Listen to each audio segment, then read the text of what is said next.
I believe strongly within me that Christianity that is devoid of mentality is actually stupidity in disguise. Christianity is actually originated from mentality. If you look at the place where Jesus Christ was crucified for the salvation of mankind, the place was called Golgotha, which means the place of the skull. And don't forget that the mind represents the skull. And so it's never a coincidence that God allowed His Son to purchase the salvation of mankind in the place called Golgotha.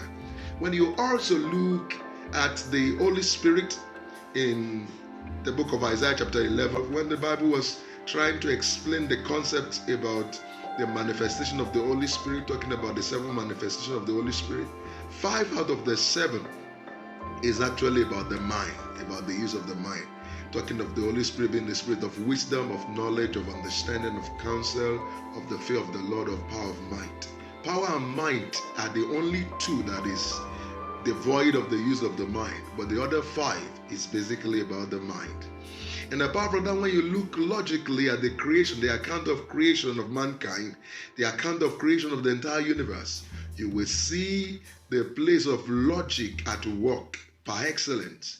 God has to make the water before He made the fishes. He made the earth before He made the plant. He made all things He needed to make before making mankind. Jesus Christ knew so well the significance of what we're talking about. No wonder He commissioned a great philosopher, in quote, Apostle Paul. There was a time that Apostle Paul has to face 2 sets of philosophers, the Epicureans and the Stoics.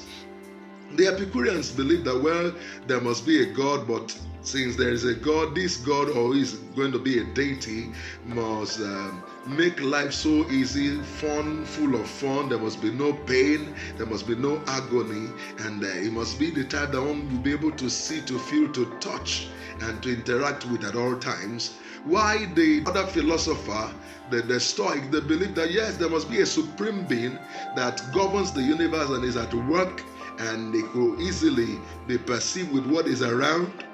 And these 2, most of the times, they are always at loggerhead. But when Apostle Paul came, and there was a particular occasion at Areopagus, he explained, he tried as much as possible to bring unison to the flow of the thought. Now, as at that time, they gave different places to different deities with specific name, and they left a particular space and they wrote to the unknown God. But with philosophical discourse, Apostle Paul was able to introduce them to the unknown God, which they gave a speech to. Wow.